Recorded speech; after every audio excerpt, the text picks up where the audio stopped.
നമ്മുടെ ഓണം നബിദിനാശംസകൾ നേരിയാണ് പാലക്കാട് മുനവറലി ശാബ്ദങ്ങൾ. നമുക്ക് അദ്ദേഹത്തിന്റെ പ്രതികരണം കണ്ടുകൂടി വരാം.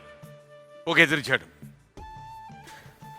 പ്രിയപ്പെട്ട പ്രേക്ഷകരെ, ആദ്യമായി എല്ലാവർക്കും നബിദിനാശംസകളും ഓണാശംസകളും നേരുകയാണ്. നമ്മൾ സാഹോദര്യത്തിൻ്റെയും സഹവർത്തത്തിൻ്റെയും മതിലുകൾ പണിയുക എന്നുള്ളതാണ് നമ്മുടെ ഒരു ഉത്തരവാദിത്വം.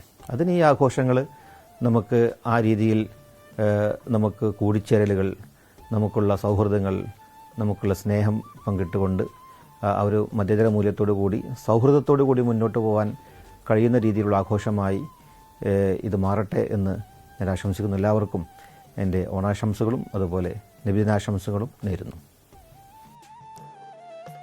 പാണക്കാട് മുനവറലി ശിഹാബ് തങ്ങൾ സംസാരിക്കുകയായിരുന്നു. എല്ലാ പ്രിയപ്പെട്ട പ്രേക്ഷകർക്കും നബിദിന ആശംസകൾ. തിരുവോണത്തോടൊപ്പം ഇന്ന് നബിദിനം കൂടിയാണ്.